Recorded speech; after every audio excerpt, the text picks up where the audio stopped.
I think today is a really sad day in our country. We are seeing the trampling of democracy before our eyes. What happened today is that Honorable Gachagua was picked up at 5 in the morning, and we have been seated here until now. Yeah. I think, it's now 3:30. We were here since morning. There were no charges with him at all. And remember, the law is very clear. The time that someone is arrested, they are informed of the reasons for their arrest at the arresting point. That means he should have been informed why he was being arrested right at Nyeri, at his home, when they picked him up. But instead, we got here, and it's only after he was here that they started drafting the charges, which took them several hours. Yeah.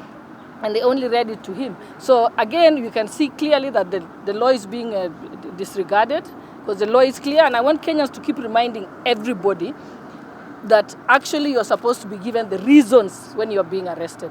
They've now given him the charges. They wouldn't even give us a copy of the charges. They just read it out to him. They sound very trumped up charges, obviously. And so today they've decided, and then on top of that, they have declined to give him a free bond, to release him, because we are told them we can appear on Monday in court, but they said no.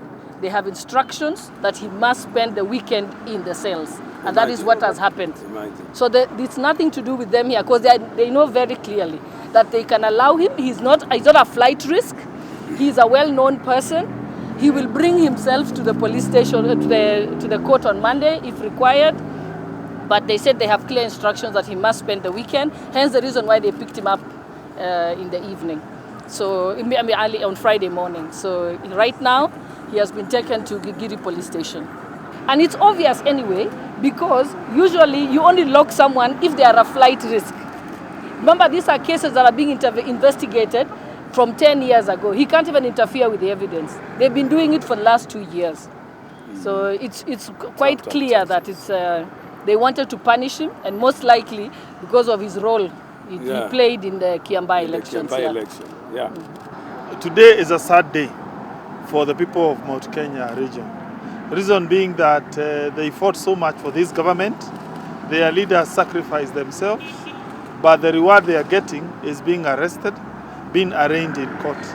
The people who fought against this government, they have been given plum jobs in governments, they have been given development, but the people of Central and Mount Kenya region, their businesses have been collapsing, and the rewards they get is to have their leaders being arrested.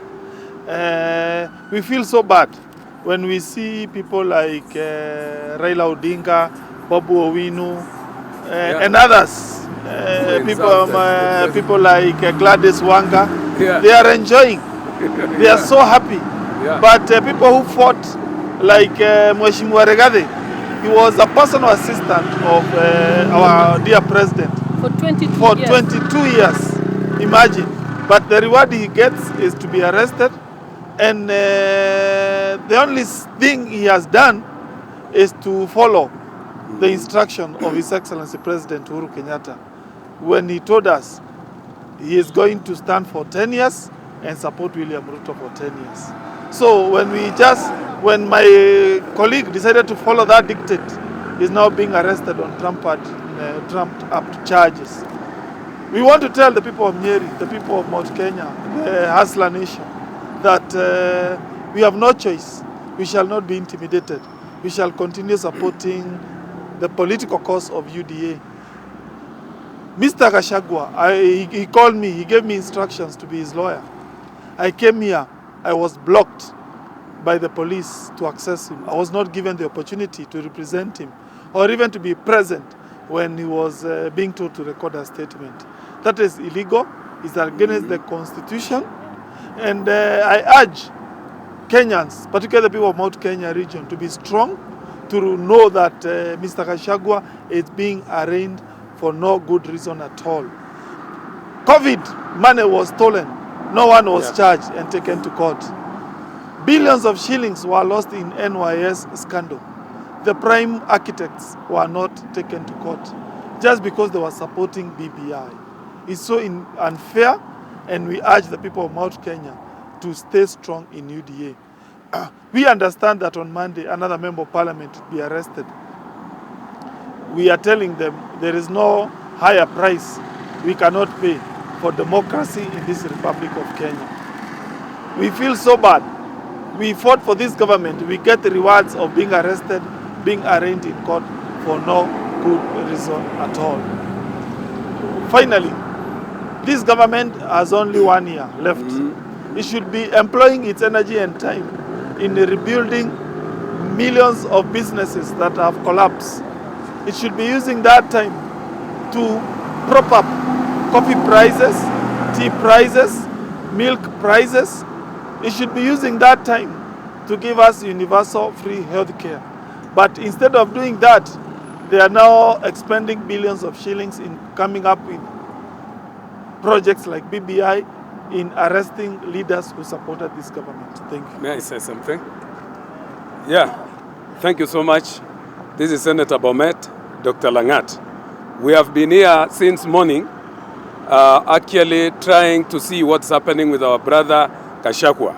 But we want to tell Kenyans in broad daylight, whatever they are doing to Gachagua is totally political. Our success in Kiambu has brought all these problems to our brother Gachagua and the rest of us. So we want to tell Kenyans that even officers here, they have been telling us this is political. We have been asking them what's wrong with our brother. They have been saying, you are failing to cooperate with the government. To cooperate to do what? So we want to tell Kenyans that the current government has engaged totally a reverse care on democracy and we are headed to impunity. So we want to tell Kenyans to cooperate with us so that we may deliver this country from getting to the dark days of impunity. So we want to say we are not going to sleep until our brother Gachagua is released.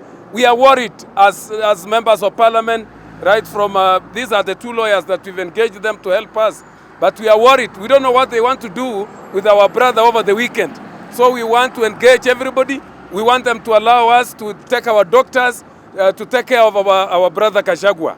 So this is serious, Kenyans. We are telling you, we are in a reverse gear.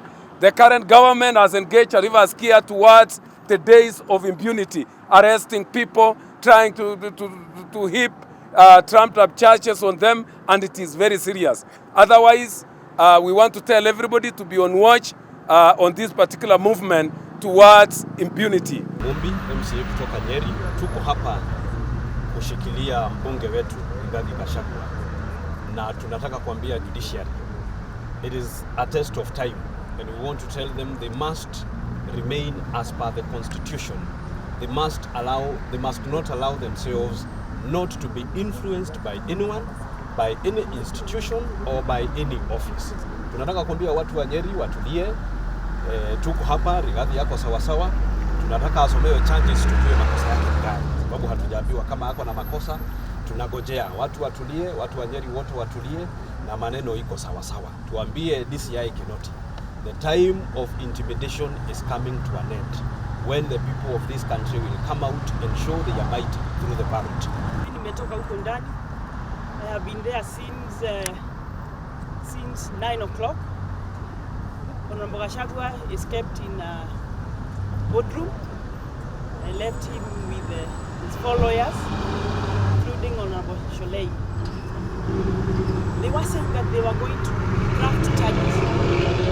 So I'm asking myself and I'm asking everybody, the lawyers maybe can tell us here, how do we go to somebody's house at 4 a.m. and you go to his bedroom, you arrest him, you bring here, and you still don't have charges? This is the time they are drafting charges. Unfortunately, I didn't hear because those of us who are non-lawyers were chased out when they came to read the charges, which I do not know what they are. But I thought they would give him the charges before they arrest him. So we don't know what is happening. I don't know. They're just there. They don't know what they want to do.